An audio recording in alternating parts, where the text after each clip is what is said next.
deeqdan ka timid dawladda federaalka Soomaaliya ayaa ah deeqdii ugu horeysay ka timid dawladda federaalka ee soo gaartay gobolka Shabeellaha Dhexe gaar ahaan deegaanada ay saameeyeen fatahaadda webiga Shabeelle oo ka geystay degmada Mahadaay iyo deegaanada hoostaga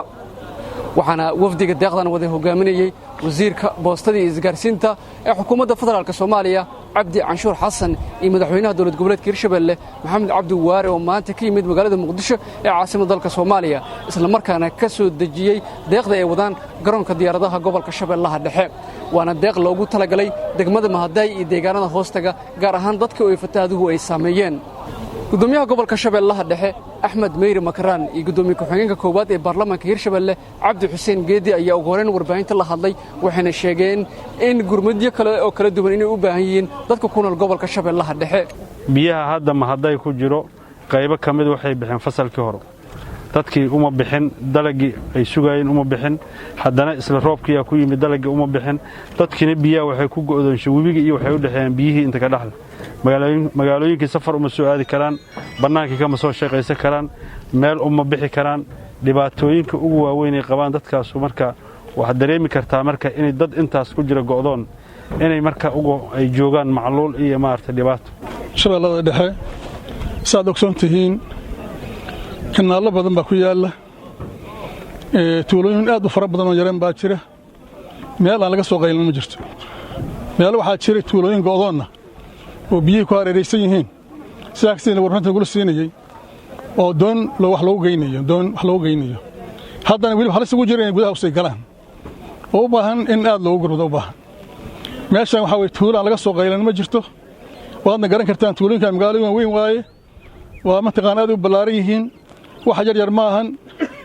waa dad laga yaabo inay haddee 500 qof imal ku nooshahay dhinaca kale wasiirka boostada isgaarsiinta xukuumadda federaalka Soomaaliya Cabdi Canshuur Xasan ayaa sheegay deeqdan inay tahay mid bilow ah isla markaana ay jiri doonaan deeqo kala duwan oo la soo gaarsiin doono dadka oo ay saameynta ku yeelatay fatahaadda webiga mudan madaxweyne mudan gudoomiye mudanayaal maanta waxa halkan aynu keenay waa baaqina anagoo ka jawaabayna waa dafcadii ugu horeysay waa bilow waxaan ugu talagalnay gaar ahaan degmada Mahadaay oo dib xoog leh laga soo sheegay inay u sii noqoto bilow waxa aynu wadno waa agab waxyaabaha asaasiga ee loo baahan yahay oo Mareykanka ay ka mid tahay teendhooyin ay ka mid yihiin bacyaasha looga ka mid yihiin bustooyin ay ka mid yihiin iyo agab kale aad u fara badan oo waxyaabaha asaasiga ugu dambeyn madaxweynaha dawlad goboleedka Hirshabeelle Maxamed Cabdi Waare ayaa sheegay inay muhiim tahay in la joogteeyo gurmadida kala duwan ee loo fidinayo dadka ku tabaaloobay daadadka ka dhashay fatahaadda webiga iyo roobabka ka da'ay deegaanada Hirshabeelle waxaan runtii aan u mahad celinaynaa guddiga fatahaadda qaranka dawladda dhexe oo runtii abaabul weyn arrimahaas ka samaysay haddana maanta imaatinka halkaan aan nimid waxa aan mataqaanaa naloo keenay haddana lagu wareejiyey sida wasiirku u sheegay wax weyn kama taraan dhibka yaalla laakiin waa inaan indhaha dawladda iyo indhaha caalamka iyo indhaha ummadda Soomaaliyeed aan ku soo jeedinno xaaladii inay haddana sidaan ay isu beddeshay Ibrahim Ali Nuur TV Universal